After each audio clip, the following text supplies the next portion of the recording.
प्रकल्प काय आहे, त्याच्यात काय मोठमोठे मुद्दे काय आहेत, आम्ही काय रिसर्च केला आहे आणि काय प्रश्न आहे जे आपण विचारला पाहिजे आणि का हा प्रोजेक्ट होऊ नये. आता फक्त एक आंदोलन किंवा ऍक्टिव्हिस्ट असा तो प्रश्न नाहीच आहे. There are far more fundamental question, मूलभूत प्रश्न आणि मुद्दे आहेत जे मी आपल्यासमोर आज मांडणार आहे. निसर्ग संपन्न जैवविविधतेने नटलेले ग्रेट निकोबार आयलंड हे संकटात का आहे, याबाबतीत डॉक्टर पंकज सेखसरिया यांनी मराठी विज्ञान परिषदेने आयोजित केलेल्या कार्यक्रमात अतिशय छान असे मार्गदर्शन केले. विविध प्राणी वनस्पती यांची माहिती दिली. या प्रसंगी जे पुणेकर या दुर्दैवी घटनेत गेलेत त्याबद्दल त्यांच्या नातेवाईकांनी सुद्धा मनोगत व्यक्त केले. नमस्कार. मराठी विज्ञान परिषद पुणे विभागातर्फे या सर्व विज्ञानप्रेमी श्रोत्यांचं स्वागत. आज आपल्या व्याख्यानाचा मुख्य जो विषय आहे तो ग्रेट निकोबार द्वीप भूतापासूनच्या कडे या अतिशय संवेदनशील विज्ञानाच्या वाटेवरचा विषय मराठी विज्ञान परिषदेने आयोजित केलेले आहे. त्यामध्ये व्याख्याते डॉक्टर पंकज सेखसरिया यांचे उपस्थित झालेले आहेत. तर मी श्री विनय रडत आपल्या मराठी विज्ञान परिषदेचे उपाध्यक्ष आणि डॉक्टर पंकज सेखसरिया स्वागत करून त्यांना विनय सरांना मी विनंती करतो त्यांनी आपल्या मराठी विज्ञान परिषदेची कल्पना सांगावी. विज्ञान परिषद पुणे विभागाच्या वतीने दर महिन्याला आपले विविध कार्यक्रम होत असतात. हा महिना फेब्रुवारी 28 फेब्रुवारी हा राष्ट्रीय विज्ञान दिवस असतो. त्यामुळे या महिन्यामध्ये अनेक उपक्रम झाले आणि आणखीही होत आहे. त्यातला आजचा हा एक उपक्रम आहे आणि दर महिन्याच्या तिसऱ्या शुक्रवारी हा कार्यक्रम होत असतो. पण आज आपल्याला सर्वांच्या सोयीमुळे सोयीसाठी विशेषतः व्याख्यात्यांच्या सोयीसाठी आणि आपल्या सोयीसाठी म्हणजे आपल्या कार्यक्रमाच्या सोयीसाठी म्हणून तो कार्यक्रम आणि विज्ञान म्हणजे फक्त फिजिक्स केमिस्ट्री बायोलॉजी किंवा खगोलशास्त्र एवढंच नाही, आपलं जगणं हे सुद्धा विज्ञान आहे. त्यामुळे या सगळ्या जगण्याशी संबंधित जे विषय असतील ते विषय आपल्याला त्याचे नाही त्या विषयावर पण आपण चिंतन केलं पाहिजे, त्याचा अभ्यास केला पाहिजे. आणि आज मला खूप आनंद होतोय की पर्यावरण विषयक जागृत असणारे लोक इथं मुद्दाम आवर्जून आलेले आणि त्यामुळे त्यांना हा विषय समजून घेण्याची किती आवश्यकता वाटते हे पण आपल्याला लक्षात येईल. गेल्याच महिन्यामध्ये लोकशाही उत्सव समितीच्या वतीने इथे पुस्तकाचं प्रकाशन झालं होतं याच विषयावरती. त्यावेळेला सुद्धा चांगला प्रतिसाद मिळाला होता आणि त्यावेळेला असं लक्षात आलं की तेव्हा पंकज सरांना विचारलं की तुम्ही मराठीत बोलू शकाल का, कारण त्यांचं सगळं लिखाण आणि मांडणी आणि अनेक लेख हे इंग्रजीमध्ये आहेत. तर ते हो मी पुण्यातच राहिलो आहे त्यामुळे मला मराठी येतं. तर त्यामुळे आम्ही आनंदाने त्यांना म्हटलं की या तुम्ही आणि आजचा दिवस त्याच्यात ठरला आणि त्यामुळे त्यांचं स्वागत करतो मी आणि आपलं पण सर्वांचं स्वागत करतो आणि एक आपल्याला आभार पण करतो की मराठीतून विज्ञान प्रसार करण्यासाठी मराठीतून वेगवेगळ्या विषयांत प्रसार करण्यासाठी तुम्ही विषय पण सुचवा आणि तुम्ही सहकार्य पण करा आणि सहभाग पण घ्या. धन्यवाद. मराठी विज्ञान परिषद पुणे विभागातर्फे प्रथम आपल्या सर्वांचं मनपूर्वक स्वागत करते. आज आपल्याला जे व्याख्याते लाभले आहेत त्यांची मी आपल्याला थोडक्यात ओळख करून देते. पंकज सेखसरिया हे मूळचे मेकॅनिकल इंजिनियर असून विज्ञान तंत्रज्ञान या विषयात त्यांनी PhD केली आहे. IIT मुंबई आणि दिल्लीत त्यांनी अध्यापनही केले आहे. पंकज सर एक प्रसिद्ध भारतीय पर्यावरण कार्यकर्ता, संशोधक, लेखक, छायाचित्रकार, पत्रकार आणि शिक्षक आहेत. त्यांच्या संशोधनाचे मुख्य विषय म्हणजे पर्यावरण, विज्ञान तंत्रज्ञानाचा अभ्यास, विकास, द्वीप अभ्यास, म्हणजे आयलंड स्टडीज, वन्यजीव संरक्षण आणि समाज तंत्रज्ञान संबंध यांच्याशी संबंधित आहे. ते पर्यावरण कार्यकर्ता गट कल्पवृक्षाचे सदस्य आहेत. गेल्या 20 पेक्षा जास्त वर्षांपासून ते अंदमान आणि निकोबार द्वीपसमूहाशी संबंधित पर्यावरणीय, सामाजिक आणि संरक्षण विषयांवर सक्रियपणे काम करत आहेत. अंदमान निकोबार द्वीपावरील विकास प्रकल्प, विशेषतः great Nicobar mega infra project याच्या थोडक्यात पर्यावरणीय आणि सामाजिक परिणामांबाबत त्यांची टीकात्मक भूमिका अतिशय महत्त्वाची आहे. ते नियमितपणे विविध संकेतस्थळांवर आणि नियतकालिकांमध्ये पण लिहित असतात, जसं फ्रंटलाईन, द वायर, सँच्युरी एशिया, मोगांबे इंडिया इत्यादी. त्यांची काही प्रमुख पुस्तके पर्यावरण प्रेमींनी तसेच प्रत्येक जागरूक नागरिकाने वाचायलाच हवी अशी आहेत. जसे ग्रेट निकोबार बिट्रेयल, त्याची हिंदी आवृत्ती पण निघाली आहे, ग्रेट निकोबार कहाणी विश्वासघातकी. बाकी काही पुस्तकांची नावं सांगते. Instrumental life and intimate biography of an Indian laboratory, the last wave and island novel, waiting for turtles, island on edge इत्यादी.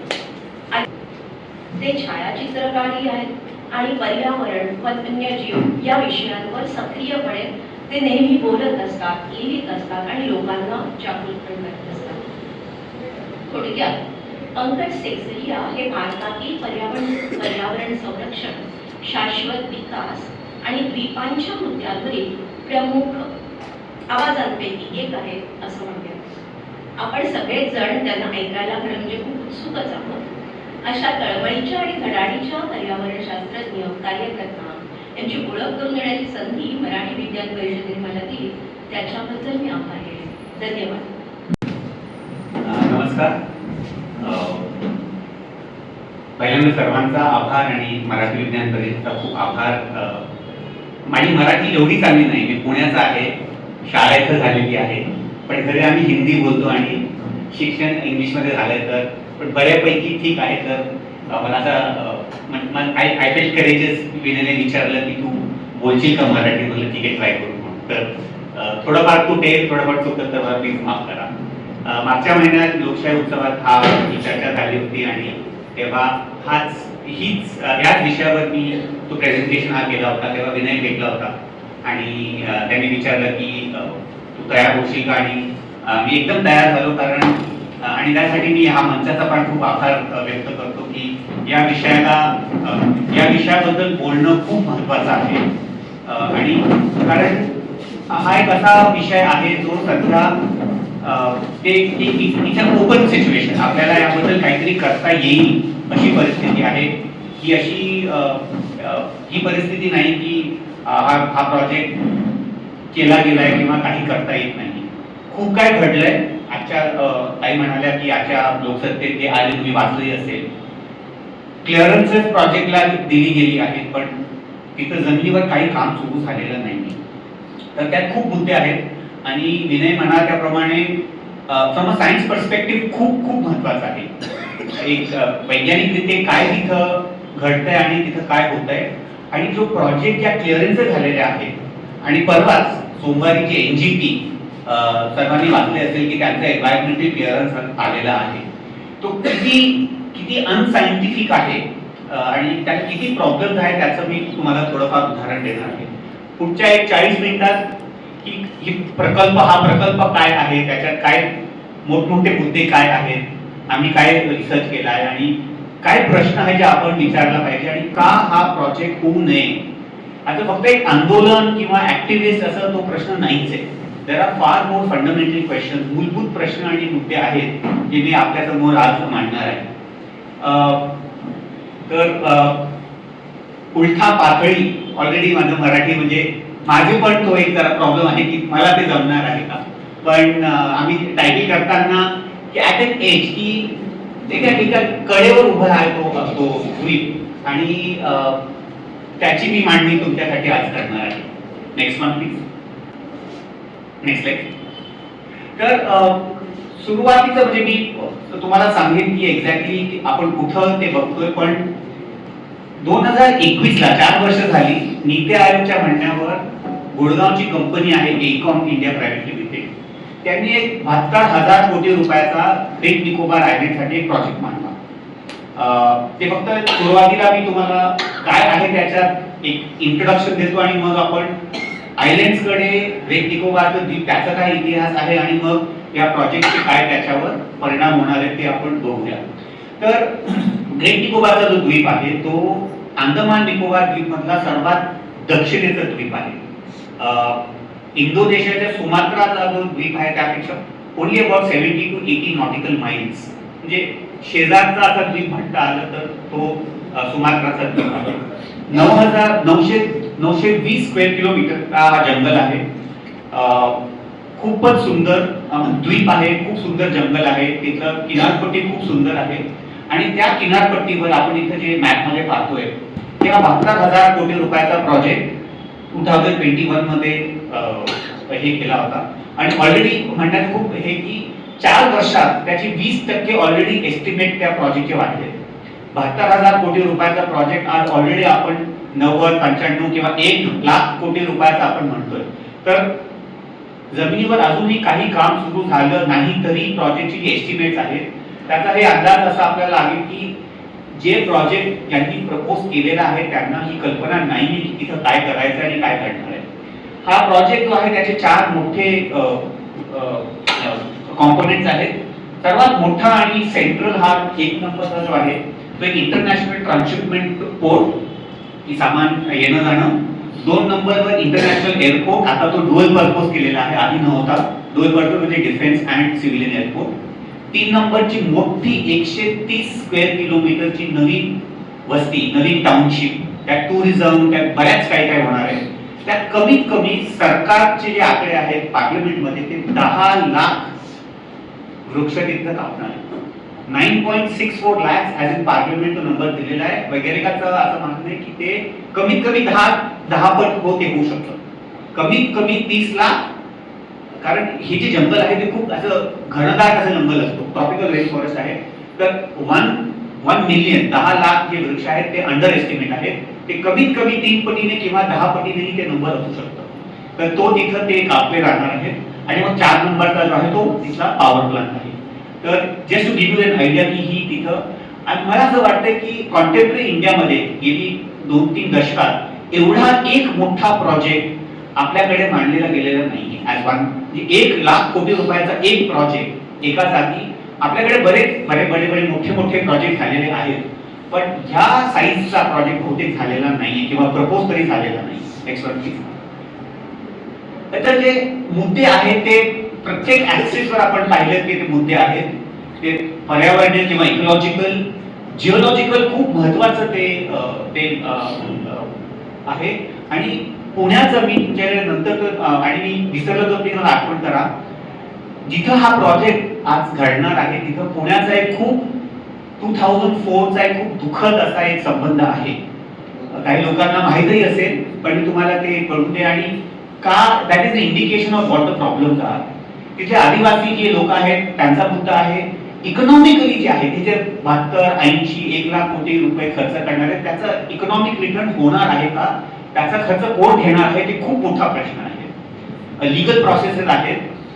एनजीटी मध्ये जे घडलंय त्याच्या आधीचं त्याला खूप प्रश्न आहेत आणि due process, legal and due process दोन्ही ते बरोबर होणार आहे. Next one please.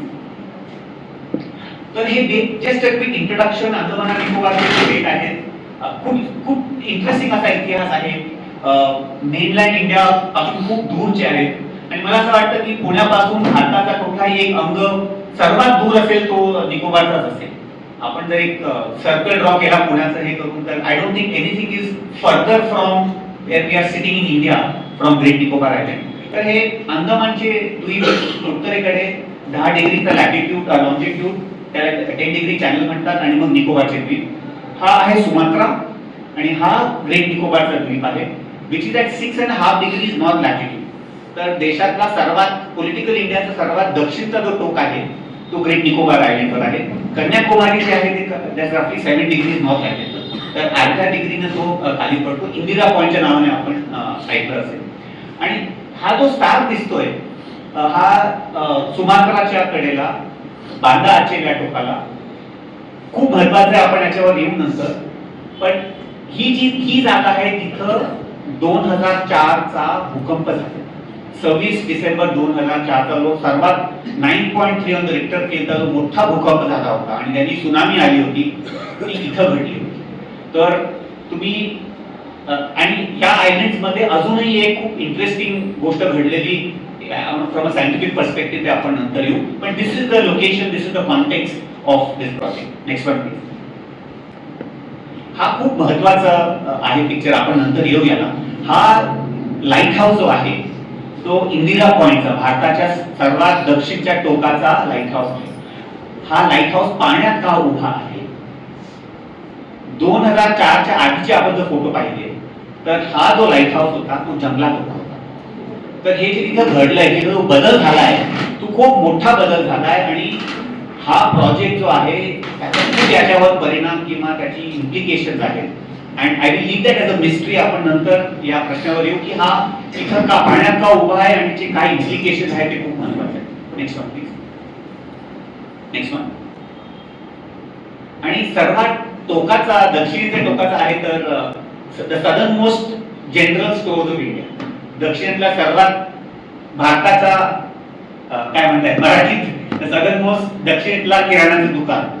तर काही लोकांची जॉग्राफी चांगली अजून आहे. हा सुनामीमध्ये वाहून गेलेला आहे.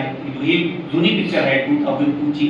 आता तिथं जी शाळा आहे त्याला पण southern most secondary school of India या नावाने केले. शास्त्रीनगर नावाची छोटी तिथं वसाहत आहे सेंटर्सची. पण थोडा एक संदर्भ करावा म्हणून मी तुम्हाला थोडंफार दाखवतो. Next one. आणि तिथला जंगल खूपच सुंदर, खूपच सुरेख असा जंगल आहे. This is in the Great Nicobar biosphere reserve. हे 920 स्क्वेअर किलोमीटरचं जंगल आहे. त्यात कमीत कमी 850 स्क्वेअर किलोमीटर जे आहे तिथं फक्त जंगल आहे, तिथं वस्ती नाहीये. ते छोटा एक आदिवासी समुदाय आहे ज्यांचं शॉम्पेन नाव आहे. ते 300 लोक असतील. ते हंटर गॅदरर असं नोमॅडिक कम्युनिटी आहे. ते जंगलात राहतात. आणि तिथला जो जंगल आहे तिचा ट्री फर्न्स 30-40 फूट असे वर गेलेले हे फर्न्स आहेत, सिंगल स्ट्रँड. आणि खालनं असं पाहिलं की it's like a spiders web असे सुंदर. आणि तिथली जी बायोडायव्हर्सिटी आहे, जी जैवविविधता आहे ती खूपच अनडॉक्युमेंटेड, व्हेरी रिच अशी ती बायोडायव्हर्सिटी आहे. आणि बऱ्यापैकी 130 square kilometre of this kind of very rich jungle is going to be cut. हे आपलं जाणवतं. जमिनीवरचे फॅमिली ऑफ फंगस. तर आपल्याला माहिती आहे की पर्यावरणाचा, जंगलाचा एक सायकल असतो. एक काही गेलं की त्याचे रिसायकलिंग ऑफ द न्यूट्रिएंट्स होतात. त्या बऱ्यापैकी असे तिथं जीवजंतू वगैरे आहेत. आपल्याकडे वेळ नाही तर I will not go into all those details, but काही आपल्याला छोटी छोटी उदाहरण देऊन आपण पुढे जाऊ. नेक्स्ट. निकोबारी मेगापोर्ट नावाचा तिथं पक्षी आहे जो नावच सांगतं की ते फक्त या जगात, या पृथ्वीवर, या जगात फक्त निकोबारच्या द्वीपांमध्ये आढळणारा हा पक्षी आहे. खूपच इंटरेस्टिंग याचा बिहेवियर असतो. ते आपल्या नॉर्मल पक्षीसारखं घरटं करत नाही. इथं जे तो उभा आहे ते एक मातीचा छोटा डोंगर आहे इन निकोबार. आणि जिथं प्रोजेक्ट होणार आहे ते that area is among the most important nesting sites of the Nicobari megapode. तो मातीचा छोटा डोंगर करून त्याच्यात आपले अंडी घालतो. आणि नॉर्मल पक्षीसारखा तो इन्क्युबेट करत नाही. मातीतलं उन्हाचं आणि जे डिकेइंग मॅटर असतं मातीतलं त्याने जे उष्णता निर्माण होते त्यानं ते अंडे उगवतात. तर असं मानलं जातं की this bird might be a ecological evolutionary connection between reptiles and birds. कारण जे रेप्टाइल्स असतात ते अंडी अशी घालतात, मातीत अंडी घालतात. पण हा पक्षी माती अंडी घालतो पण पक्षी आहे. तर हा असा पक्षी आहे जो फक्त निकोबारच्या 3 बेटांवर आढळला जातो. जो अजून या पृथ्वीवर अजून कुठेही नाही. So there are many unique things. Charismatic megafauna जे आपण म्हणतो त्या आपल्या डोमेस्टिक कोंबडीच्या साईजचा असतो, जास्त उडत नाही, जमिनीवर राहणारा हा पक्षी जंतू आहे. नेक्स्ट. आणि हा ट्रॅक्टर पाण्यात गेला असावा किंवा पाण्यात राहिला असावा. अंदमान निकोबार मध्ये आणि ग्रेट निकोबार द्वीप आहे त्याची जी बीचेस आहेत त्याच्यावर समुद्राचे 4 समुद्री कासव इथं अंडी घालायला येतात. या बीचेसवर. गलाथिया बे जिथं प्रोजेक्ट येणार आहे तो खूपच सुंदर असा 2-2.5 किलोमीटरचा एक पांढऱ्या मातीचा असा बीच आहे.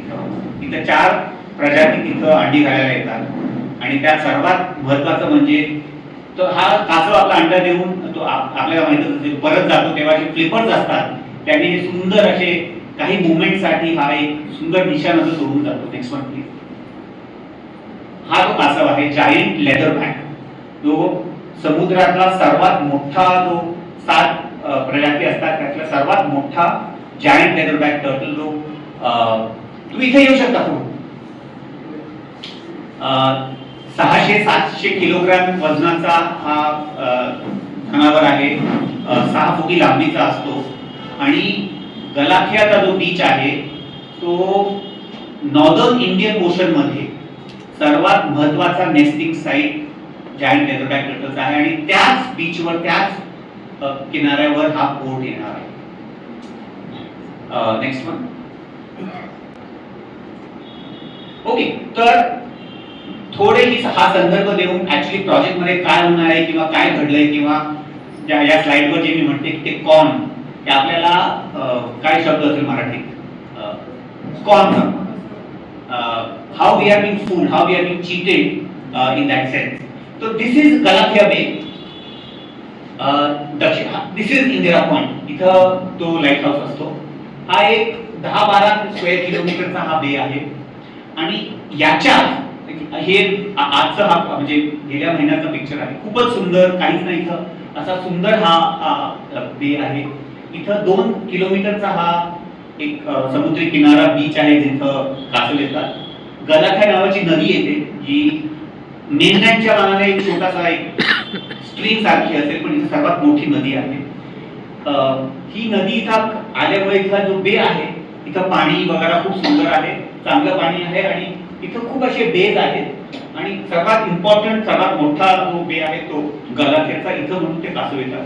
इथं कमीत कमी 20,000 प्रवाळच्या कॉलनीज आहेत. त्यात मोर दॅन 20,000 कॉर्नर कॉलनीज. इथं कांदळवन आहे, इथं मगर आहे, इथं या जंगलात इथं मेगापोड नेस्टिंग करतात.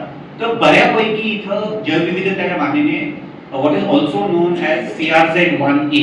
CRZ-1A under the Indian laws is that समुद्री किनाऱ्याचा तो भाग ज्यात सर्वात जास्त प्रोटेक्शन आपण देतो आणि CRZ-1 मध्ये पोर्ट करता येत नाही, काही डेव्हलपमेंट करता येत नाही. तर त्याला लिगली काही नसेल पण त्या जागी जर कासव येत असतील, जर कांदळवन असतील, जर प्रवाळ असतील तर तो ऑटोमॅटिकली CRZ-1 होतो ना. इथं जर आपल्याला 50,000 कोटी रुपयांचा प्रोजेक्ट करायचा असेल तर जर ही सर्व काही इथं आहे, आजही आहे, तर मग कसं कायदेशीर आपल्याला हा प्रकल्प राबवता येईल तो प्रश्न आहे. आणि कसं हा कॉन आपल्यावर कसं आपल्याला एक म्हणजे how we have been fooled through the legal process ते तुम्हाला मी आता 2-3-4 उदाहरण देणार आहे. Next one. तर हा गलाथिया बे तुम्हाला इथं दिसते ती नॉट व्हेरी म्हणजे रिसेंटली घेतलेला पिक्चर आहे. Next one. 1997 मध्ये मी सांगितलं तुम्हाला त्याप्रमाणे त्या कारणामुळे हा वाईल्ड लाईफ सँच्युरी डिक्लेअर केली गेली. एक ते इथले जे जंगल आहेत तर इथं लाल जे दिसते ते बीच, हे जे इथं कॉर्नर कॉलनी निळे जे आहेत इथं कांदळवन, प्रवाळ वगैरे आणि CRZ-1 आहे कारण इथं कांदळवन, कॉरल्स, टर्टल नेस्टिंग साइट, सॉल्टीज वगैरे आहेत. 1997 मध्ये याला वाईल्ड लाईफ सँच्युरी ते इंटेन्शन जे आपण म्हणतो की याला आपण करावी कारण this is one of the most spectacularly beautiful. आणि माझा असा एक मला चान्स झालेला आहे 2-3 इथं जाऊन यायला. हे पाहिलंय मी, जी फोटो दाखवतात मी काढलेली फोटो आहे, तिथला जो बीच आहे, तिथली जी कासवाची पिक्चर आहे. तर कायदेशीर हे सर्वात महत्वाचा आणि इम्पॉर्टंट असा हा एक छोटासा भाग आहे. अँड ऑल्सो इम्पॉर्टंट की एंटायर निकोबार जो आयलँड जो आहे ग्रेट निकोबार तो बायोस्फिअर युनेस्कोचा बायोस्फिअर रिझर्व आहे आणि संपूर्ण एरिया जी निकोबारची आहे ती ट्रायबल रिझर्व पण आहे. तर कायदेशीर खूप त्याच्यावर असे प्रबंध केले गेले आहेत फॉर प्रोटेक्शन. पण 1997 मध्ये हा होता wild life सँच्युरी.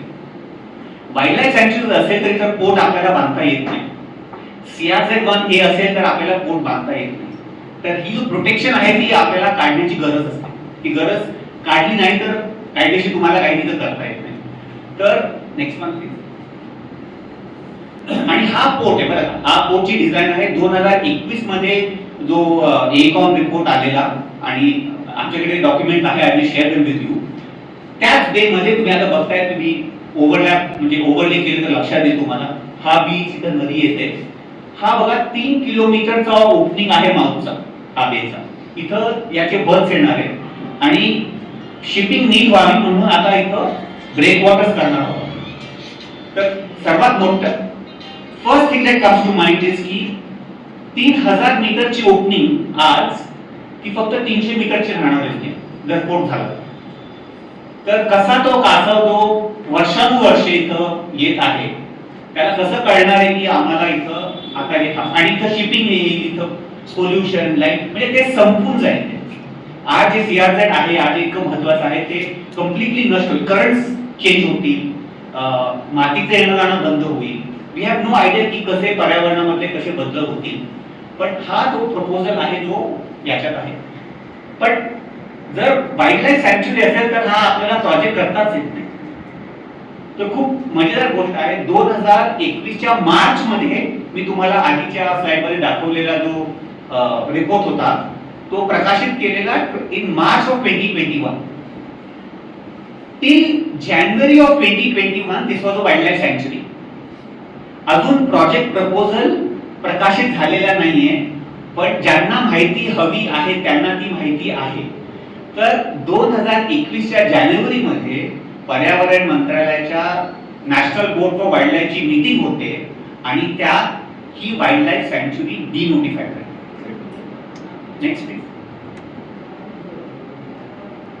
This is the minutes of the standing committee of the Wildlife National Board of India 5th of January 2021. कारण जमिनीवरची परिस्थिती काय बदललेली नाहीये, काही झालेलं नाहीये. तेच तिथं समुद्र आहे, तेच तट आहे, तेच कासव आहे. तर वाईल्ड लाईफ सँक्च्युरी बदलण्याचं काही कारणच नाही. The real ecological reality of the place has not change. पण ते डिनोटिफाय केलं नाही तर तिथे तुम्ही बांध तिथे पोर्ट कसा आणणार. तर this is the details of the meeting of the national board for wild life. ज्या संस्थेचं मॅन्डेट आहे की पर्यावरण सुरक्षित करणं, त्यांनी डिनोटिफाय करून आणि म्हणतात की तिथं पोर्ट करणे खूप आवश्यक आहे म्हणून आम्ही डिनोटिफाय. Next one please. आणि जे कारण दिलेली आहे ते खूपच, this is an extract from the thing. The director of the wild life institute of India, त्याच्यात मी वाचलं की they will implement the mitigation plan to facilitate leatherback and other turtles so continuously nest for which connectivity between the river and the bay should be ensured. हे scientific रिते हे चुकीचं आहे. कारण नदीचं पाणी त्या कनेक्टिव्हिटीचा समुद्री कासवाचा काहीच संबंध नाही. तुम्ही ती नदी बंद केली तरी तो कासव येणार आहे. तर this is scientifically also income, म्हणजे याला काही अर्थच नाही. दिस इज सेन्सिटिव्ह स्टेटमेंट की तुम्ही रिव्हर आणि बेचं कनेक्टिव्हिटी मेंटेन केली, त्याचं कासवाचं काहीच घेणं देणं नाही. पण this is the most important wildlife research institution in the country, a body of the ministry of the government of India. आपल्या पैशाने काम करणारी संस्था, त्यांनी याला हा क्लिअरन्स दिलेला. Next one. सो आता वाईल्ड लाईफ प्रोटेक्शन तर केला, वाईल्ड लाईफ हे काढून टाकलं, पण ते सीआरझेडही आहे. वाईल्ड लाईफ सँक्च्युरीचा जो बाउंड्री आहे ती कागदावर असते, ती आपण काढली. पण इथं कासव तर येत आहे. म्हणजे 2024 मध्ये 600 कासव nesting, 600 nestings have happened of the giant leatherback on the beach. जे तिथं निरीक्षण आणि रिसर्च सुरू झाला त्यापासून maximum number of nesting in one nesting year is 600 plus. ते आता मागच्या वर्षी झालेलं ते आहे, काही झालेलं नाही, ते प्रवाळ दिसत आहेत. तर हे अजूनही CRZ1 आहे. CRZ1 असेल तर तिथं पोर्ट करता येत नाही. So that is a double protection. पण तरी आता गेलं पाहिजे ना, नाही तर कसं करणार. तर आता the second call. Next one. तर दिस आर द नंबर्स. हे 2022 चा रिपोर्ट आहे आणि WI काय ते त्यांनी एक्सपर्ट ओपिनियन दिला की डिनोटिफाय करूया सँक्च्युरी. त्यानंतर RTI फाईल केली गेली. WIचं असं म्हणणं आहे की आम्ही अंदमान निकोबारच्या द्वीपामध्ये समुद्री कासवावर कधीही काम केलेलं नाही. तरी त्यांना अधिकार होतो की त्यांनी ते डिनोटिफाय करता येईल, कारण they can do something of that kind. These are just numbers. Galathea bay तुम्ही पाहिलं 2018-19 मध्ये इथं 203 कासव आले होते आपले अंडी घालायला. Next one. आणि हे बघा, हे अंडमान आणि निकोबार फॉरेस्ट डिपार्टमेंटचे नंबर्स आहेत. 2022 मध्ये 650, 2024 मध्ये 600 टर्टल्स म्हणजे अंडी घालायला त्या बीचवर आले. ते कधीही रेकॉर्डिंग मध्ये एवढं कधीही झालेलं नाहीये. Maximum number of turtles are coming even today.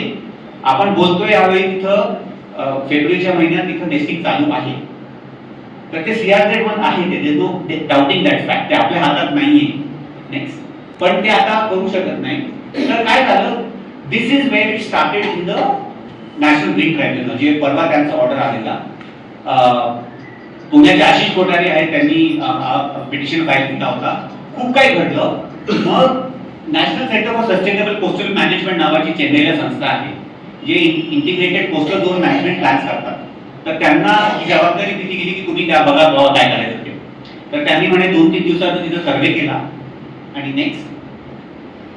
आणि this is the conclusion. It says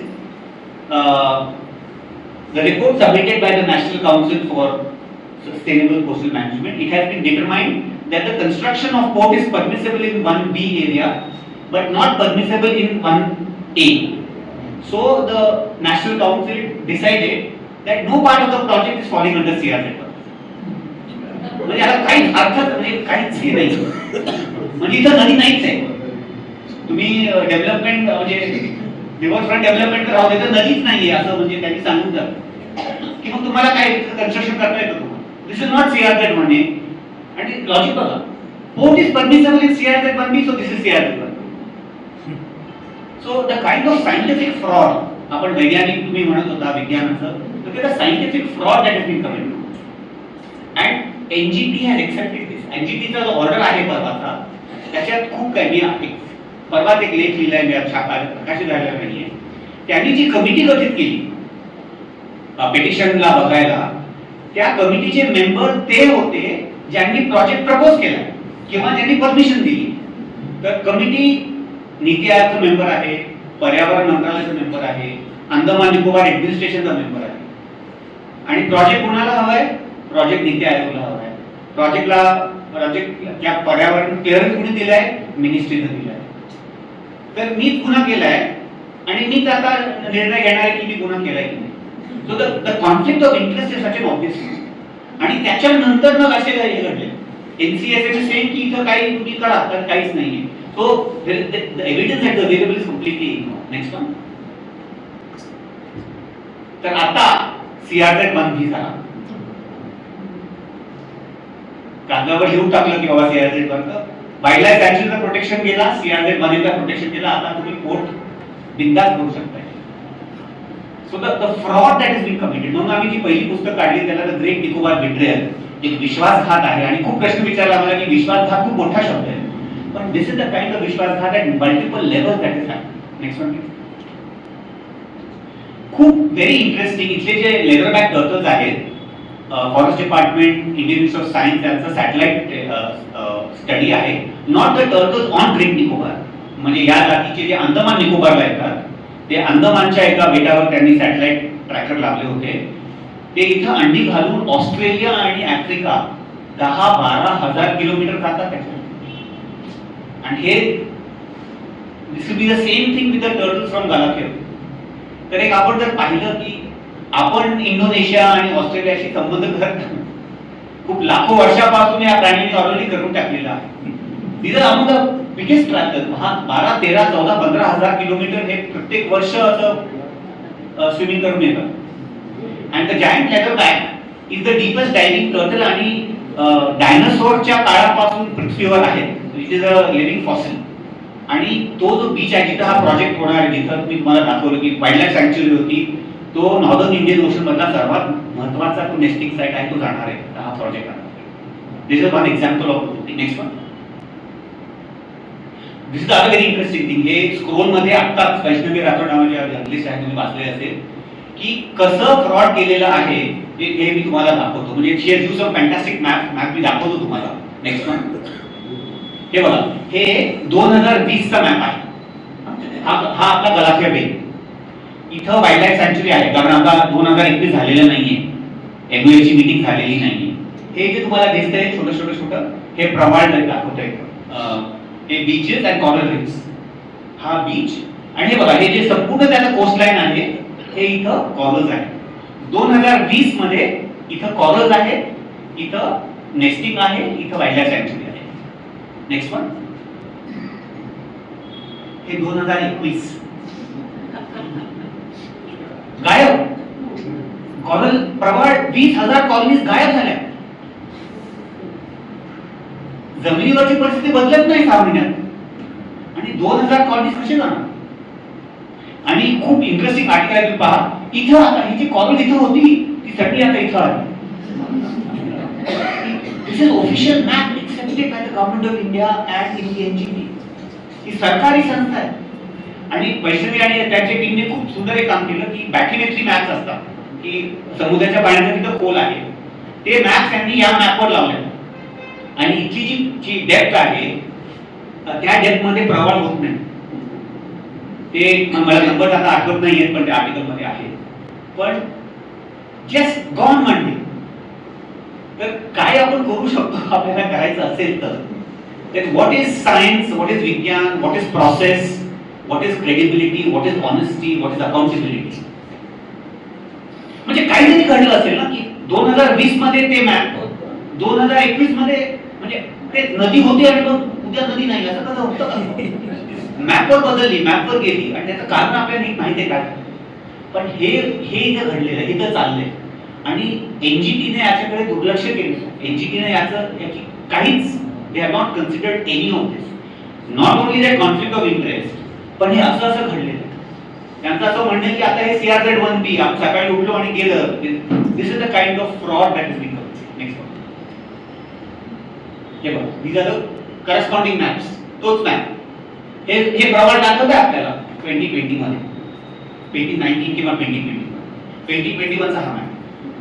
आणि ह्या मॅपच्या बेसिसवर आता सरकार म्हणते की कॉलनी कुठे आहे, काही प्रॉब्लेम नाही, it is not CRZ-1A. Next one, environment impact assessment. आपल्या सर्वांना माहित असतं की पर्यावरण क्लिअरन्स साठी दॅट्स अ फंडामेंटल. म्हणजे खूप फ्रॉड होत असतात, पण तरी ती एक प्रक्रिया आहे. आणि 1000 पेजचा हा एक रिपोर्ट आहे. आणि हे पण लक्ष देण्याचे हे आहे की एवढा मोठा प्रोजेक्ट, 90,000 कोटी रुपयाचा प्रोजेक्ट, याची क्लिअरन्स एका वर्षात दिली गेली. म्हणजे इतके मुद्दे होते. तर ते मार्च 2022 मध्ये याचा हे अपडेटेड आली होती. The environmental clearance that was challenged, ते नोव्हेंबर 22 मध्ये ते क्लिअरन्स आली होती. प्रोजेक्टचा प्रपोजल मार्च 2021 मध्ये आला. तर 1.5 वर्षात एवढा मोठा प्रोजेक्ट क्लिअर केला गेला. आणि मी तुम्हाला 2-3 उदाहरणं दाखवणार आहे की त्याचे जे एन्व्हायरमेंटल क्लिअरन्स कंडिशन होते, की तुम्ही कुठल्या कंडिशनवर तुम्ही एन्व्हायरमेंटल क्लिअरन्स देताय, ते किती मिनिंगलेस, त्याला काही अर्थ नाही, असे 2-3 किती भरपूर आहेत, मी तुम्हाला 2-3 गोष्टी दाखवतो. तर एक तर environmental impact assessment report deeply problematic, चुकीचा आहे, इन्फॉर्मेशन चुकीची आहे, कमी आहे, वगैरे वगैरे. नेक्स्ट वन, हे त्याची भाषा आहे. आता हे लक्षात ठेवा की one of the biggest projects in this country, 90,000 कोटी रुपयाचा, आणि ही तुम्ही भाषा बघा. This is in the done by the environment impact assessment experts who have made this report on the basis of which पर्यावरण मंत्रालयाने याला मंजुरी दिलेली आहे. Added to the problem was biting insects including mosquitoes. Further, when one tries to look upward to find out what tree it is not just one but many. There was no threat of venomous snakes as they do not occur in the island, which is probably true. It was impossible to use any measuring device like tape to make any quadrant in the forest vegetation. Hence, survey was carried out on both sides of Campbell Indira Point for 4 days. It is about 45 km. Entire stretch was surveyed 8 times. या basis वर ही report लिहिली गेली. आता तुम्ही विचार करा, 1,200 square किलोमीटरचा जंगल या मुंबईच्या संजय गांधी नॅशनल पार्कच्या एरियापेक्षा जास्त आहे. तर विचार करा, मुंबईला आपण कापू का तो जंगल? आणि this is the basis on which the clearance has been given. तर शाळेतली मुलं आपल्या यापेक्षा चांगलं काम करतील, काय अर्थ आहे? आणि तुम्ही फक्त 4 दिवस 25 किलोमीटर लांबीचं एवढं या रस्त्याच्या बाजूला, बाकीचं जंगलाचं काय, इथं काय होतं, तिथं तुम्ही काय सर्वे केला? आणि ह्या रिपोर्टला पर्यावरण मंत्रालयाच्या एक्सपर्ट कमिटीजनं परमिशन दिलेली आहे. Next one. आणि खूप काय आहे. This is installation of deflectors to be done to clear turtles, environmental clearance condition. की on this basis we are giving you. आता कासवांना कसं कळणार आहे बाबा की त्यांना माहिती दिली अजून त्यांना कळलं नाही, असं झालंय का? की आता नाही बाबा सँक्च्युअरी येऊ नका, आता सीआरझेडी बंद झालाय ते येऊ नका. डिफ्लेक्टर लावून तुम्ही कुठं पाठवणार आणि कुठं लावणार आहे डिफ्लेक्टर, कसं आपल्याला माहिती? तर वैज्ञानिक पण हे अजिबात काही त्याला अर्थच नाही आहे. They will, so you will put ships or boats can enter the turtle nesting area. जे काय त्याला काहीच अर्थ होत नाही. Next one. हे बघा, trees with nesting holes of endemic owls to be identified and geotagged with the help of SACON. Such trees shall be safeguarded as far as possible. As far as possible म्हणजे काय? नाही जमत आम्हाला, ठीक आहे का? What kind of environmental clearance condition is this? तुम्ही म्हणताय की तुम्ही हे केलं तर आम्ही तुम्हाला परमिशन देतो. हे आता काय, हाऊ कॅन यू इम्प्लिमेंट दिस? आणि जर ते बर्ड वॉच असेल तुम्हाला लक्षात येईल की आपल्याला घुबड दिसतच नाही, त्याचं घरटं कुठं शोधणार आहात तुम्ही? आणि 130 स्क्वेअर किलोमीटरच्या जंगलात 10 लाख वृक्ष, एका वृक्षाची लांबी 100 फूट असते, तिथं कुठे तुम्ही ते घरटं शोधत करणार आहात? क्लिअरन्स दिलेले काम सुरू होणार. तर अनइम्प्लिमेंटेबल, मीनिंगलेस, डोळ्यांवर पट्टी लावण्यासारखा हा एक कंडिशन आहे. ऍप्लिकेबलच नाहीये. आपलं का ही कंडिशन असं? Similarly look at this. All trees which are exceptionally tall and old in age. आता एक्सेप्शनली ओल्ड काय असतं? आपल्या इथं या रूम मध्ये आहे का एक्सेप्शनली ओल्ड? कोण आहे बाबा एक्सेप्शनली ओल्ड किंवा एक्सेप्शनली टॉल? की is this a scientific language? याला काय अर्थ याला?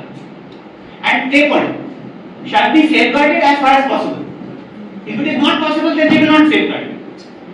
म्हणजे it is हास्यास्पद पण नाही. It's such a fraud that has been committed. These are the basis on which the environmental clearances have been given. And there are many examples. There are 49 or 50 of these environmental clearance conditions, which the NGT say they are all okay, they make sense. So again and again we see why this is such a problematic thing. Next one. आणि खूप महत्वाचं म्हणजे आज आपण बोलतोय त्यावेळी तिथं नवीन प्रजाती शोधल्या जात आहेत. आम्ही एक क्विक कॅल्क्युलेशन केली, तिथं अंदमान निकोबार मध्ये जास्त अभ्यास होत नाही, खूप अवघड अभ्यास करणे. पण प्रोजेक्ट आल्या त्या दिवशीपासून 2021 पासून आजपर्यंत 4 वर्षात तिथं कमीत कमी 40 species have been discovered which are new. Some of them are new to science. त्या छोटी कीटक, केकडे, पाल, गेकोज, साप, पक्षी. This taxa is not very easy to find in today's world. कारण एवढं शोध झालेलं आहे. नवीन पक्षी शोधणं खूप मोठं असतं. And this is only from that part of the island where people are able to go and study. तर आणि इथं जो प्रोजेक्ट येणार तर ते अननोन जे आपण म्हणतो की आपल्याला माहिती नाही आपल्याला काय आपण इज गोइंग टू गो, ही अशी परिस्थिती आहे. तर आज आपण बोलतोय कुणी तिथं रिसर्च करायला गेलं की तिथं ते नवीन शोध लागतात. मग कुठं हे वेळेचं बघताय का? ते कारण काहीतरी सांगते नाही ना? ओके ठीक आहे.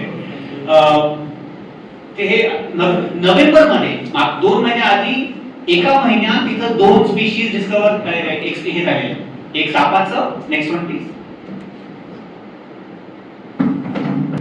पुण्यातले तिथं होते लोक, त्यांनी त्याचं कॉन्ट्रीब्युशन आहे. पण लायकोडोन अल्बिनी, ॲलन काय त्याचं नाव, इज तो जो ऑस्ट्रेलियन जो मेला रिसेंटली, इर्विन, स्टीव इर्विन, त्याच्या नावाने हा सापाला. पण this new to science. That bird that I showed you has not even been described. Great Nicobar crake. ते अजून ते त्याचं डिस्कवरी म्हणजे फक्त ते म्हणतायत की असेल, पण किती तिथं नवीन असेल आपल्याला माहित नाही. नेक्स्ट. हे कुठं ते सायंटिफिक एन्व्हायरमेंटल केअर मध्ये कुठं गेलं? This is that bird. Next one. these are the sites where this bird has been reported. आणि एक्झॅक्टली तुम्ही जर आठवत असेल तर हा प्रोजेक्ट साईट आहे आणि हा आयलंडचा तो भाग आहे जिथे थोडीफार वस्ती आहे. आपण पश्चिमेकडे गेलो तर तिथं काही वस्ती नाही, फक्त जंगलच आहे. तर तिथं अजून काय आहे आपल्याला काही कल्पनाच नाही. This is the status of that forest. Next one. तिसरा मुद्दा विश्वासघातीचा. ट्रायबल वेलफेअर डिपार्टमेंट, दोन आदिवासी जाती आहेत. हा 2020 चा letter tribal welfare department project प्रपोनेंट्सला लिहितोय की the director of tribal welfare undertakes that whenever any exemption from the existing provisions and the law of the land are required for execution of the project, we will help you. तर ज्या संस्थेची mandate आहे की तुम्ही त्या आदिवासींचं संरक्षण करावं, तेच पत्र देत आहेत की त्यांची जमीन तुम्हाला लागत असेल तर आम्ही द्यायला पाहिजे, कारण त्यांच्याकडे ऑथॉरिटी आहे. म्हणजे हा विश्वासघात नाही का काय? आणि these are extremely marginal community. मी म्हणा 300 एक समुदाय आणि 700 लोक एक समुदाय, एवढं रिमोट नाही, काही त्यांचं घेणं देणं नाही. त्या जमिनीवर आपण कसं कब्जा करायला चाललो याचा सुंदर उदाहरण आहे. नेक्स्ट. आणि लक्षात ठेवा की अंदमान निकोबार मध्ये आज अक्रॉस 600 आयलँड टोटल पॉप्युलेशन 5 लाखाची आहे, 600 बेटांवर. हा प्रोजेक्ट जर झाला असता किंवा होईल तर इनिशियल प्रपोजल की या बेटावर आपण 6 लाख लोक एका बेटावर, आणि this is the initial proposal. मग काही लोकांनी जर प्रश्न विचारले तर म्हणजे की आम्ही 6 लाख करत नाही, आम्ही 3.5 लाख करतो. सध्याच्या प्रपोजल मध्ये ग्रेट निकोबार 3.5 लाख लोक येणार आहेत पुढच्या 30 वर्षात. आजच्या तारखेत पोर्ट ब्लेअर मध्ये, कॅपिटल टाउन मध्ये, तिथल्या लोकांना आठवड्यात एकदा पाणी येतो पाईप घरात, आणि जिथे इन्फ्रास्ट्रक्चर आहे. आता हा लांबचा बेट तर काहीच नाहीये, जे तुम्ही 3 लाख लोक घेऊन येणार आहे, त्याचं काय होणार आहे, कसं होणार आहे, कुणीही विचार केलेला नाही. आणि अजून खूप प्रॉब्लेम आहेत, आपण येऊ त्या बघू. Next. They are saying we will separate settlers and tribal people by putting barbed wire fences. लोकांना जर हे केलं की बाबा तुम्ही हे लोक 3 लाख लोक 5 लाख लोक येतील, मग आदिवासी लोकांचं काय होईल? आपण barbed wire fences करून त्यांना सेपरेट करू, काही होणार नाही. The lack of understanding, sensitivity, complete, म्हणजे कुठल्या जगात राहतात हे शक्यच नाही, म्हणजे ह्याने काय होत नाही. पण असं विचार करणं पण किती प्रॉब्लेमॅटिक आहे तो आपल्या लक्षात येईल. फॉरेस्ट क्लिअरन्स आहे, पर्यावरण क्लिअरन्स एक आहे, फॉरेस्ट क्लिअरन्स दुसरा असतो. 26 मीटिंग झालेल्या between October 20 and 2022. Just another example. कधी आमच्या लक्षात किंवा पब्लिक डोमेन मध्ये हा विषय या कमिटीनं कधी डिस्कस केलेला आहे याची काहीही एव्हिडन्स नाहीये, पण फॉरेस्ट क्लिअरन्स दिलेला आहे. चर्चा झालेली नाही, अजेंडा नाहीये, मिनिट्स नाहीये, पण क्लिअरन्स दिलेला आहे. नेक्स्ट. आता शेवटचा एक मुद्दा म्हणजे tribal rights. This is from a petition that is been filed in the Calcutta high court की फॉरेस्ट राईट कसे तिथं व्हायलेट झाले. कारण निकोबारी जे आहे ते शेड्यूल्ड ट्राईब्स आहेत आणि शॉम्पेन जे आहे ते पीबीटीचे आहे. It is particularly vulnerable tribal group. त्यांचे ॲडिशनल राईट्स असतात, त्यांचे हॅबिटॅट राईट्स पण असतात, आपल्याला माहीत असते कॉलेजमध्ये. Next one please. तर 2007 मध्ये जेव्हा FRA क्लिअर झाला आणि 2022 14 वर्ष अंदमान निकोबारच्या ऍडमिनिस्ट्रेशन म्हणाला की इथं ट्रायबलचं राईट सेटल करण्याची काही गरज नाहीये, ती प्रक्रिया करण्याची गरज नाही, कारण हे त्यांचे अधिकार आहेतच. पण जेव्हा फॉरेस्ट क्लिअरन्स लागते आणि ती जमीन जी आहे ती फॉरेस्ट राईट्स ऍक्ट तहत त्यांना प्रोजेक्टसाठी लागते, तेव्हा ती प्रक्रिया करावी लागते. तर 14 वर्ष ते म्हणाले की त्यांना ती करण्याची गरज नाहीये. Next one. ती प्रक्रिया, नेक्स्ट वन प्लीज, त्यांनी 22 दिवसात संपवली.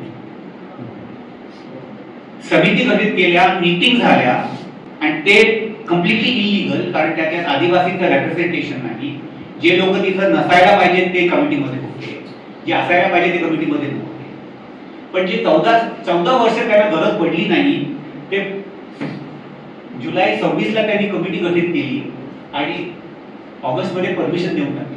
आज पेपरवर this project has been cleared under the Forest Rights Act.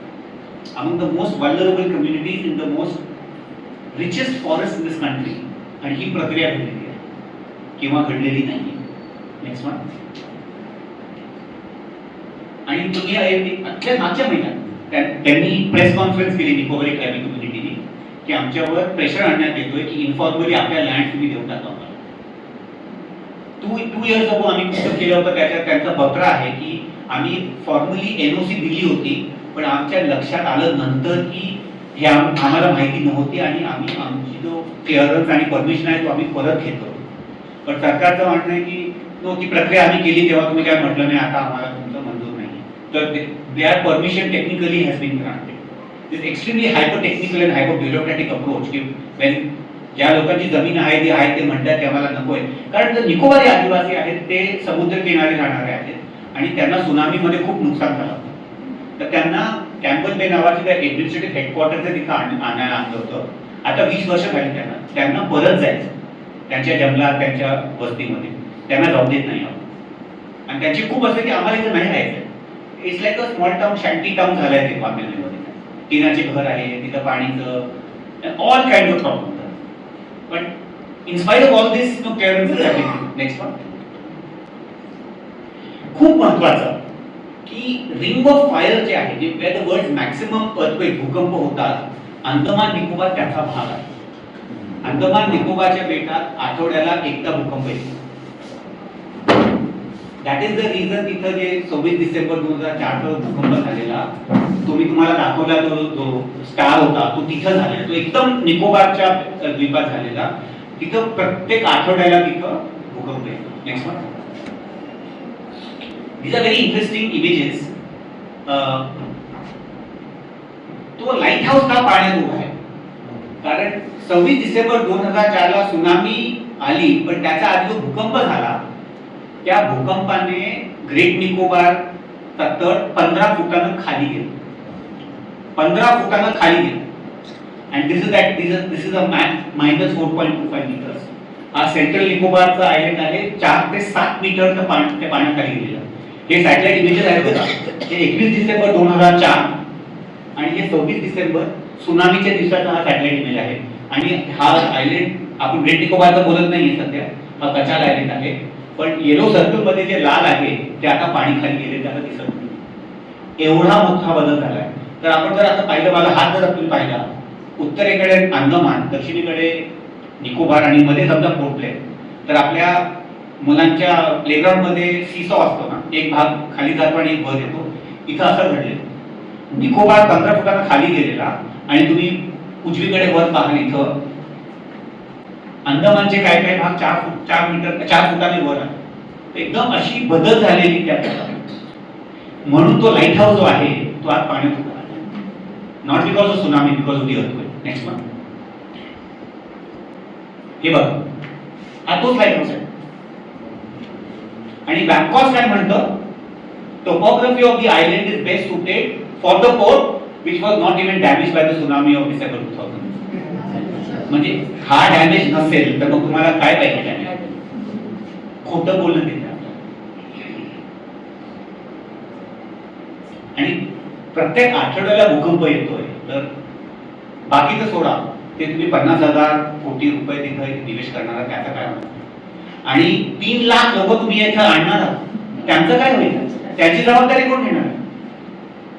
त्यांचं नुकसान म्हणजे काय काय होऊ शकतं इन सच अ व्हॉलेटाईल. आणि तुम्हाला लक्षात येईल की आपल्याकडे सेस्मिक झोन 5 असायच्या, मागच्या महिन्यात आपण सेस्मिक झोन 6 केलेत आपल्याकडे.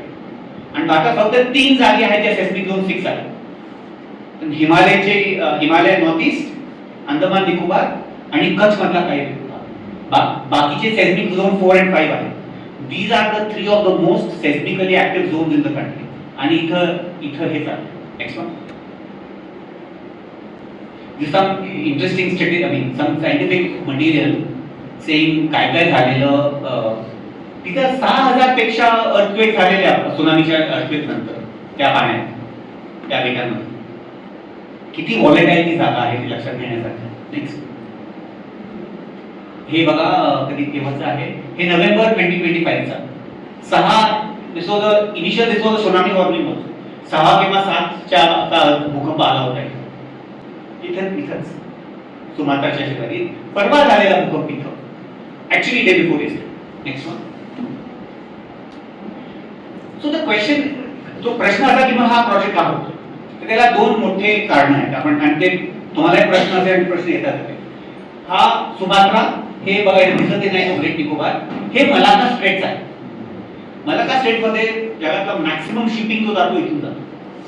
तर लॉजिक असा आहे की आता ट्रान्सशिपमेंट कसा करावा, की आपला जो कार्गो आहे तो सिंगापूर किंवा कोलंबोला जातो, मग तिथं ऑफलोड होतो आणि मग तो कार्गो आपल्याकडे येतो. तर ती बिझनेस ऑपॉर्च्युनिटी आहे की आपण ग्रेट निकोबारला एक पोर्ट करूया, तिथं मोठे शिप्स येतील, कार्गो काढतील, मग छोटे शिप्स आपल्याकडे घेऊन येतील. That is one logic. The second discussion is on the strategic part, की डिफेन्स वगैरे दोन्ही आपण बोलूया. So this is just to give you an idea की great Nicobar island, these are the major shipping lanes, maximum amount of shipping goes through these lanes. So that is the logic. There's an economic logic and there's a defense logic. Next one. But just to cut a long story short, खूप म्हणजे जे experts आहेत त्यांचं असं म्हणणं आहे की हा जो मॉडेल आहे डेव्हलपमेंटचा किंवा इकॉनॉमिक डेव्हलपमेंटचा तो शक्यच होणार नाही. तर अभिषेक सिंग जे आहेत is a formal level officer आणि ऑब्झर्वर रिसर्च फाउंडेशन आणि मॅरिटाईम स्टडीज मध्ये काम करतात.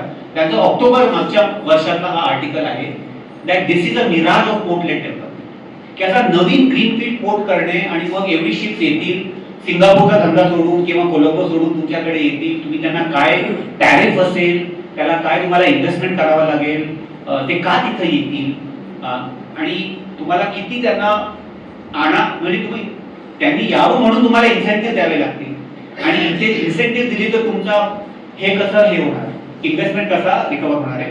त्यामुळे आता मागच्या महिन्यातच हा पीपीपी म्हणून आता घोषित करण्यात आला. One of the fundamental logics of private public partnership is की financially it is not viable. सरकारचे थोडेफार त्याला सपोर्ट लागेल. तो economically no independent entity can do that without support. So it's very clear की there is no economic logic to this आणि याच्यावर अजूनही रिसर्च करण्याची आवश्यकता आहे. जे लोक लॉजिस्टिक्स मध्ये, ट्रान्सपोर्ट मध्ये, शिपिंग मध्ये असतात, खूप काही लोकांनी लिहिलंय, पण अजून त्याची आवश्यकता आहे. त्याला समजून घ्यावं की काय तिथे होणार आहे आणि काय तिथे होणार नाही. Next this is in our book as well. Rajshekhar नावाचे पत्रकार आहेत. फ्रंटलाईन मध्ये त्यांचा हा लेख होता. आमच्या नवीन पुस्तकात आयलंड मॅनेजमेंट पण हा लेख आहे.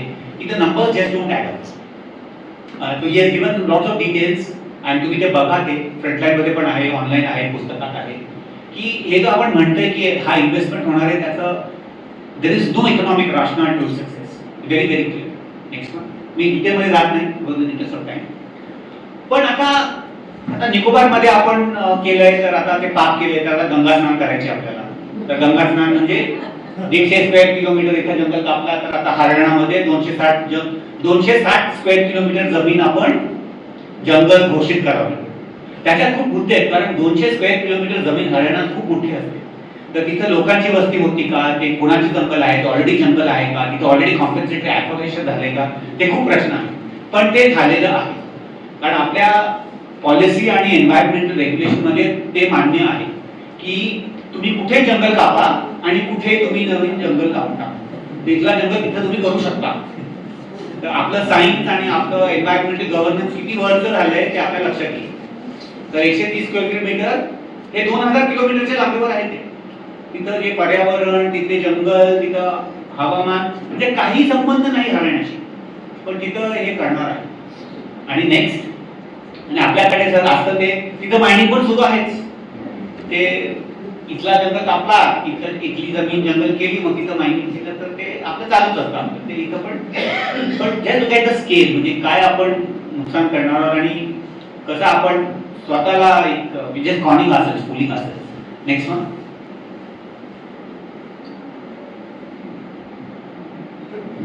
आणि म्हणजे this is more plausible and feasible than making the प्रवाळ गायब, नाही का.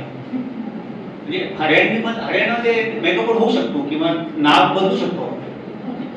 आपल्या सायन्सला आणि आपल्या एन्व्हायरमेंटल गव्हर्नन्सला काही शक्य. जर असं प्रवाळ गायब होत असेल आणि असल्या गोष्टी घडत असतील तर ठीक आहे, शक्यच आहे. तर आपल्याकडे भारतात नवीन पक्षी आता आपल्या लिस्टमध्ये येणार आहे, thanks to our scientific institution and our scientific body. काही शक्य आपल्याकडे. तेवढं हे घडलेलं आहे ते तिथं आपल्याला प्रोजेक्ट करता येईल, ते प्रवाळ गायब झाले, ते CRZ-1B नाही झालंय, तर काही शक्य आहे आपल्याकडे तसं. तर the joke like we say on us, it is us who is being fooled and it is our loss and deeply problematic. Next one. ठीक आहे, तो I kind of taken very long. So हे फक्त एक आज उदाहरण मी तुम्हाला दिली की काय तिथं घडतंय. हा प्रोजेक्ट एन्व्हायरमेंट क्लिअरन्सचा चॅलेंज केला होता एनजीटी मध्ये, सोमवारी तो खारिज करण्यात आला. एनजीटी म्हणाली आम्हाला काही प्रॉब्लेम नाही, स्ट्रॅटेजिक इंटरेस्ट आहे म्हणून हे तुम्ही करा, तुम्ही डेव्हलपमेंट आणि हे बॅलन्स करा आणि हायपर टेक्निकल तुम्ही करू नका. त्यांनी पण काय केलं, एक तर त्यांची कमिटी होती ती त्यांचीच कमिटी होती. दुसरं जे चॅलेंज केलं होतं त्याला कम्प्लिटली इग्नोर करून ज्यांनी क्लिअरन्स दिली त्यांचं त्यांनी मान्य केलं. आम्ही म्हणतोय की असं आहे, ते म्हणतायत नाही की आहे, पण ते म्हणतायत म्हणूनच आम्ही तुमच्याकडे आलो. पण त्याचं कम्प्लिटली दुर्लक्ष करून ते दिलेलं आहे. आता पुढं काय होतील आपण बघूया. आणि कॅलकटा हायकोर्टमध्ये काही मॅटर्स आहेत.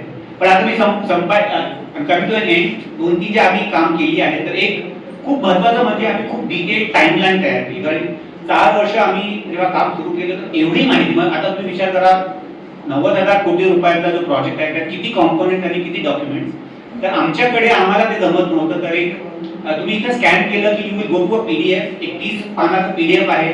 त्याच्यात कमीत कमी 300 अशा तारखा आहेत, त्याच्यात काहीतरी घडलंय. कधी तो प्रोजेक्ट आला, कधी क्लिअरन्स आला, कधी रिपोर्ट झाली, कधी एक्सेट्रा एक्सेट्रा एक्सेट्रा. आणि प्रत्येक डेट एक गुगल ड्राईव्ह घेऊन जाईल तुम्हाला आणि तुम्हाला तो डॉक्युमेंट पण तिथे मिळेल. तर हजारो पेजेसचा तो डॉक्युमेंट तो आता आर्काइव्ह झालेला आहे.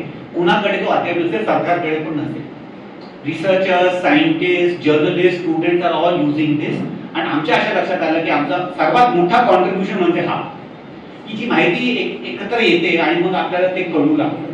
तर आता हा डिसेंबरचा आहे, आम्ही सध्या डिसेंबर 2025 आता अपडेट करतो. ते पुढच्या 15-20 दिवसात नवीन येईल. You can also access. पण सर्व काही माहिती जी मी तुम्हाला आता सांगितली आहे तुम्ही स्वतः बघू शकता. त्याच्यावर प्लीज बघा, निरीक्षण करा, do research. There lot of work to be done, but this is one very useful resource that we have created. Next one.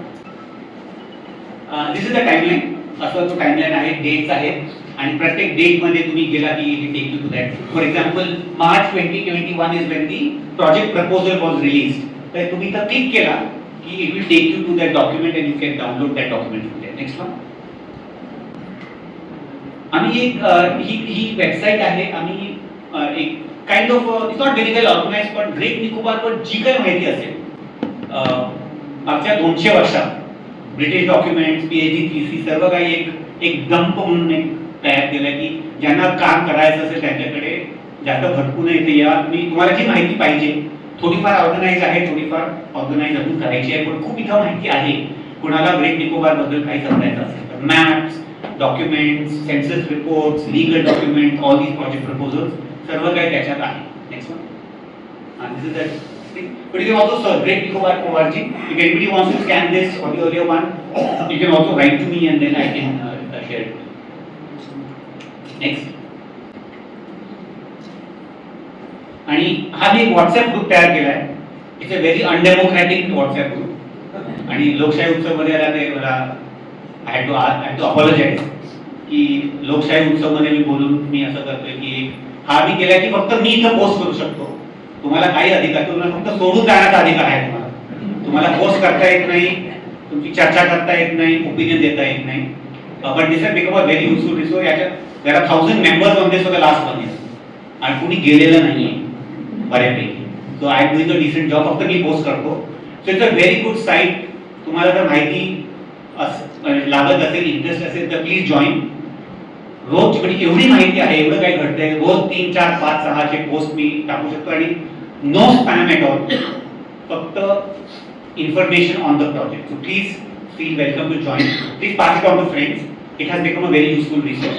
आणि ती एक काइंड ऑफ कम्युनिटी होते, सर्वांना माहिती आहे आणि त्याच्या पुढे मग तुम्ही करू शकता. तुमचे ग्रुप्स असतील वगैरे वगैरे. इथे डिस्कशन सुरू केला की मग ते कोलॅप्स होईल.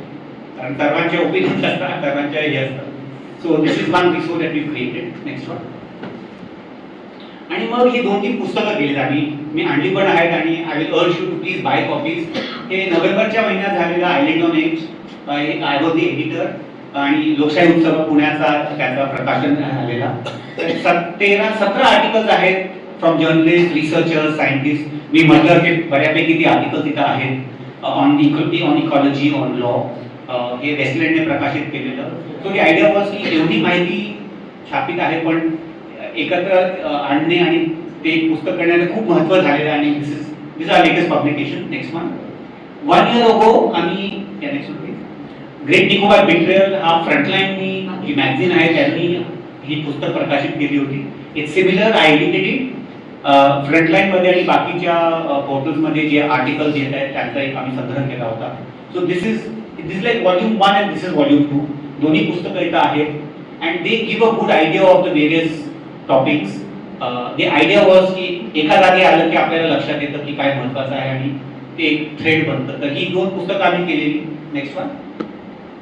आमचा असा प्रयत्न आहे आणि तो चालू आहे की बियॉन्ड इंग्लिश कसं करा, and that is something that is very important. आणि वी आर नॉट सक्सिडेड, पण ग्रेट निकोबार बिट्रेयलच्या आम्ही हिंदी आणि बंगाली ट्रान्सलेशन केले आहेत. याच्या पण कॉपीज आहेत. दिस इज ऑफकोर्स विश्वासघात आपण म्हटलं ते. They have not been as successful. Interestingly आपण म्हणतो, पण आमचं कमी पडलं की आपल्याकडे एवढा इंटरेस्ट नाहीच आहे. म्हणजे the English books are doing much better in fight of all our trials. आता हिंदीचा आम्ही PDF फ्री डाउनलोडचा ऍक्सेस दिला आहे. तर कुणाला इंटरेस्ट असेल प्लीज घ्या. कॉपीज आहेत. If people buy, of course there is financial support. We brought some 5-6 copies. But these are the thing that we are trying to go beyond what is there. तर आपल्याकडे पण जर मराठीत कुणी करणारा असेल किंवा नॉट इवन अ बुक, एवढे लेख आहेत ते ट्रान्सलेट करून on social media, in publication, खूप काही मटेरियल आहे पब्लिक डोमेनमध्ये. आणि असा प्रयत्न चालू आहे की बाकी भाषांमध्ये पण. तमिळचं आता काम चालू आहे, बहुतेक पुढच्या 1-2 महिन्यात तमिळ ही पुस्तक येईल. पण खूप काही करण्यासारखं आहे in terms of communication, forms of communication and language of communication.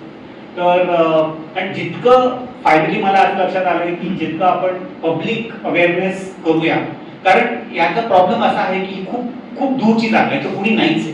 तर आरावली सारखं तर होऊ शकत नाही. हजारो लोक रस्त्यावर येणार नाही. तर what are the options left for us as citizens? One is certainly the courts, पण ते अवघड आहे सर्वांना जाण्याकडे. खर्च असतो, लिमिटेशन्स असतात, चॅलेंजेस असतात. पब्लिक अवेअरनेस, मीडिया, सायन्स याच्यात खूप काही झालं आहे, पण खूप अजूनही पॉसिबल आहे. परवाच मी बोललो, फोन आला होता की तिथल्या क्लीन ड्रिंकिंग वॉटरच्या पाण्याचं काय तिथं प्रबंध आहे. 3 लाख लोक तिथं आली, एवढा मोठा इन्फ्रास्ट्रक्चर झाला, तर पाण्याचा आपण व्यवस्था, आपण बंदोबस्त केलाय का? अशक्य आहे ते पाण्याचा बंदोबस्त करणं. Nobody has thought about. ते पाणी कुठून येणार तो प्रश्न, आणि मग तो पाणी जाणार कुठं? 3 लाख लोकांचा सुएज, पॉवर प्लांटचं गरम पाणी, पोर्टमध्ये लागणारं पाणी. तर खूप अशा गॅप्स आहेत scientific and social and ecological and policy, त्याच्यावर काम करता येईल. These have been some of our efforts and again all copies are there. We brought them here. Next one please. These are some of my other works. गेली 20-25 वर्ष सांगितलं मी काम करतोय. हा एक नॉव्हल लिहिला होता, याच्या कॉपीज आणलेल्या आहेत. त्या 2 नवीन आहेत. हे जुनं एक जर्नलिझमचं माझं कलेक्शन आहे गेल्या 30 वर्षाचं, स्टार्टिंग विथ द 90s जेव्हा मी गेलो होतो. हा मुलांसाठी एक पुस्तक आहे. खूप सुंदर इलस्ट्रेशन आहेत, माझ्या नाही आहेत, पण खूप सुंदर इलस्ट्रेशनचं हा पुस्तक आहे. तो की effort is to reach out in different ways. म्हणजे हे जे आहे ते आधीच केलेलं, की अशी कशी असं वाटलंच होतं की हे पण करावं लागेल. पण गेल्या 3-4 वर्षात एवढं तिथं घडले की 2 पुस्तकं झाली, 2 अजून करता येते. So much that is happening. खूप काही या पुस्तकात अजून आलेलं नाहीये, तर खूप काही असं करण्यासारखं आहे. Next one. This is I like the 13 journalist. Some of you, Rishika Pardikar, she writes for news minute. Rohan Arthur and Shankaraman are scientist from nature conservation foundation. खूपच सुंदर एक तुम्हाला एक लेख तुम्हाला वाचायचा असेल तर फ्रंटलाईन मध्ये त्याचा लेख आहे, which is as beautiful philosophically as it is rigorous scientifically. असा लेख मी वाचलेला आहे. खूप 3,500 शब्दांचा लेख आहे. या पुस्तकात आहे. It's also available on. But how to write good science and good philosophy, की सायंटिस्टची काय जबाबदारी आहे. कारण हेच सायंटिस्ट म्हणतायत की तुम्ही प्रवाह इथून तिकडे करू शकता, इथला जंगल तुम्ही तिथं करू शकता. तर ते प्रश्न विचारतात की आमची ॲज सायंटिस्ट आमची काय जबाबदारी. हाचा एव्हिडन्सच नाही की असं करू शकतो. तो खूपच सुंदर असा लेख आहे. तो तुम्ही नक्की वाचा. आणि बाकीचे जर्नलिस्ट आहे माझे 2-3 लेख. Okay, next I think that's the last one. That's it. Thank you very much. This is my email ID. खूप खूप धन्यवाद. Do get in touch with me जर तुम्हाला काही लागत असेल तर. खूप डिटेल्स ऑनलाईन आहेत, पुस्तकं आहेत, प्लीज गेट द कॉपीज. आणि जे जे काही करता येईल ते प्लीज करण्याची गरज आहे. कारण मी आधी म्हटलं की मला आठवत नाही की इथं अजून जमिनीवर काही सुरू झालेलं नाहीये. क्लिअरन्सेस आलेल्या आहेत. All clearances are there, they are under challenge. तर आपल्याकडे एक संधी आहे की एक असा या पृथ्वीचा छोटासा भाग आहे, तो खूप सुंदर, खूप संवेदनशील असा तो भाग आहे आणि आपल्याला काहीतरी करता येईल, अजूनही करता येईल. आणि मला असं वाटतं की भांडण्याची गरज नाही. असे मंच जर असतील तर तो लॉजिक जो आहे तो पॉसिबल आहे कन्व्हिन्स करायला at various level, economically, ecologically, socially, ethically. खूप काही मुद्दे आहेत आपल्याकडे जे आपण लोकांना कन्व्हिन्स करू शकतो असा माझं मत आहे. आणि आपल्याकडे तोच पर्याय, दुसरा पर्याय पण नाही. तर खूप माझा आभार. Thank you very much for this platform. आपण इथं आलात, मला बोलवलं, त्याबद्दल खूपच बघा. साऊथ आफ्रिकेला पण जातात, खाली ऑस्ट्रेलिया साईडला. मग हा ग्लोबली याचा एक अवेअरनेस क्रिएट करता येण्यासारखं नाही होऊ शकत का, की ग्लोबल प्रेशर जर आणू शकले सरकार आपल्या याच्यावर? केलंच पाहिजे आपण, पण ते कसं करावं? युनेस्कोच्या मार्फत किंवा तर त्याची काय प्रयत्न झालाय किंवा नाही झालाय काय? थोडंफार युनेस्को वगैरे हा they have taken cognizance, but that is one area when some work can be done. तर आपले खूप काही देशाचे इंटरनॅशनल कमिटमेंट्स आहेत. बायोडायव्हर्सिटीचे आहेत, मायग्रेटरी स्पीशीजचे आहेत, सीजचे आहेत, मानव अधिकाराचे आहेत. तर ते करण्यात काय हरकत नाही. But somebody has to take the charge for that. कारण आम्ही जे करत आहोत, आमची खूप छोटी टीम आहे, इन्फॉर्मल टीम आहे. खूप लोक क्वाइटली काम करतात, and not a very big team.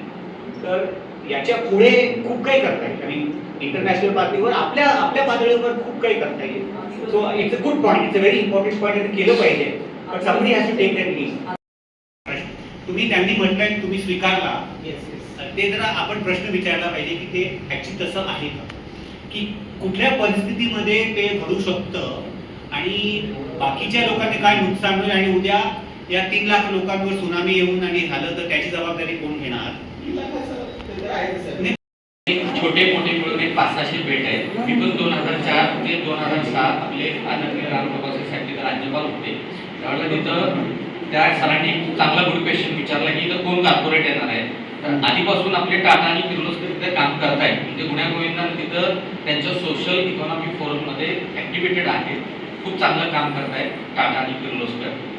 तो मुद्दा आपला नंतरचा एक चर्चाचा होईल. पण मित्रांनी जो काही डिफेन्सचा विचारला, ते डिफेन्स पण गुण्यागोविंदानं जगतायत तिथं. कारण अंदमानचा एक लास्ट एक मड व्होल्कनो नावाचं एक बेट आहे. तिथं आम्हाला मिलिटरीच्या प्रोटेक्शनमध्ये जेव्हा आम्हाला राज्यपालांचं परमिशन झाले सहज फिरण्यासाठी दिलं, त्यावेळेला त्या दोन्ही मिलिटरीज म्यानमारच्या आणि आपल्या भारताच्या दोन्ही होत्या. त्याच्यामध्ये एक अंडरस्टँडिंग असं होतं, तिथे एक वरती मड व्होल्कनो एक छोटासा बेटावरती छोट्याशा डोंगरावरती एक झेंडा रोवलेला. तो त्या दिवशी भारताचा होता. जेव्हा तो मड व्होल्कनो जागृत होत होता, तो झेंडा पडत होता, तिकडून एक ब्रह्मदेशाचा एक सैनिक पळत यायचा, तो त्याचा झेंडा लावायचा. जोपर्यंत दुसरा मड व्होल्कनो जागृत होत नाही तोपर्यंत ती ब्रह्मदेशाची हद्द झाली. अशा म्हणजे ह्या ज्या काही गोष्टी आहेत की सर्वात जे काही सांगितलं जातं की असुरक्षितता किंवा असं काही नसतं त्याच्यामध्ये. आतापर्यंत आपण जे काही आलेलं आहेत अशा सेन्सिटिव्ह बेटांवरती, तर त्याच्यामध्ये बिलकुल सर जसं म्हणतात थोडंसं राजकारणाचा प्रभाव असला पाहिजे. विषय किती ज्वलंत असू शकतो आणि त्याचे किती अंग असू शकतात विविध, हे आपल्याला गेले तासभर आपण ऐकतो. 2 तास. आणि म्हणजे नुसतं ऐकणं नव्हतं, त्याच्यावर पूर्ण अभ्यास केलेला माणूस आणि त्याच्याबद्दलचे जे अभ्यासक आहेत त्या सगळ्या अभ्यासकांची संलग्न असलेले. म्हणजे मला आज असं वाटलं की जे 2 अभ्यासक आपण गमावले त्यांचे सुद्धा नातेवाईक इथं आलेले. मी एक भावनिक सुद्धा त्याला आपला स्पर्श त्याचा आहे. आणि पंकजने सुद्धा सांगितलं की पुणेकरांची जबाबदारी आहे, तुमची माणसं तिथे गमावली, तुम्ही लक्ष द्या त्याच्याकडे. मग हे कुठल्याही पुणेकरांचं असं नाही, कुठल्याही यांची जबाबदारी आहे. मुळात वैज्ञानिकरित्या एखाद्या गोष्टीचा उहापोह करणं हे कमी होत चाललं. मी म्हणेन ती पूर्व दिशा असं जर कोणी करत असेल तर ते योग्य नाही. म्हणून आपण विज्ञान, मराठी विज्ञान असेल, कुठल्याही विज्ञानाचे परिषदा ज्या आहेत, विज्ञानाच्या ज्या वेगवेगळ्या कॉन्फरन्सेस चालतात त्या ठिकाणी इरिस्पेक्टिव्ह ऑफ कुठलाही देश असेल, कुठलाही इकॉनॉमिक्स असेल, कुठलाही झोनल असेल, प्रादेशिक असेल, त्या पलीकडे जाऊन विज्ञानाच्या दृष्टीने अभ्यास केला.